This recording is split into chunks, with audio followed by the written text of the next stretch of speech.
মাঝে মধ্যে এইভাবে রান্না করতে আমার খুব মন চায়। কড়াইয়ে প্রথম দিয়ে দিচ্ছি সর্ষের তেল।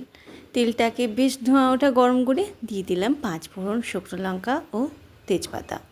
তারপর টুকরো করে রাখা আম। আজ আম ডাল বানাবো একটু অন্যরকম প্রসেসে। কুকারে তো সেদ্ধ করে নেওয়া যায় একসাথে আম আর ডাল। কখনো এইভাবে আম ডালটা একবার বানিয়ে দেখো, এর প্রেমে পড়ে যাবে। লবণ দিয়ে আমটাকে বেশ কিছুক্ষণ ঢাকা দিয়ে রেখেছিলাম যাতে করে আমটা সেদ্ধ হয়ে যায়। এই যে আম আমাদের সেদ্ধ হয়ে গেছে। এই সময় চাইলে তোমরা হলুদটা দিয়ে দিতে পারো, তবে আমি পরে দেব হলুদটা।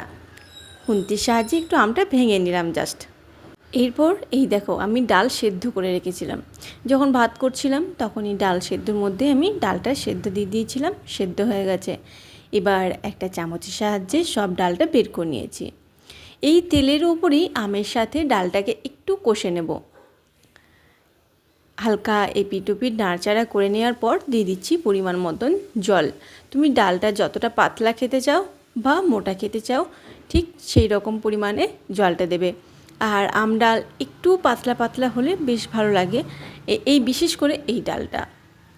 এরপর দিয়ে দিচ্ছি পরিমাণ মতন হলুদ ও স্বাদ মতন লবণ। চিনি কিন্তু আমি আজ দিচ্ছি না, তোমরা চাইলে 1 চামচ চিনি দিতেই পারো। এইভাবে বেশ কিছুক্ষণ হাই ফ্লেমে একটু ফুটিয়ে নিতে হবে, কেননা হলুদটা তো আমরা শেষে দিয়েছি, তাই হলুদের গন্ধটাও চলে যাবে। আর এইভাবে ডাল ফুটতে দেখলে না মনটা বেশ আনন্দ হয়। আগে তো এইভাবেই ডাল বানানো হতো, কুকার তো তখন এত ছিল না, তো সেই পুরনো দিনের কথা মনে পড়ে যায়। এবার কি করবে, একটা ডাবুর সাহায্যে কিংবা যেটা দিয়ে ডাল ঘাঁটা হয় সেটার সাহায্যে ডালটাকে একটু ঘেটে নেবে। তাহলেই রেডি হয়ে যাবে তোমার আম মুসুরির ডাল। এই ডালটা কিন্তু একেবারে আলাদা টেস্ট হয়।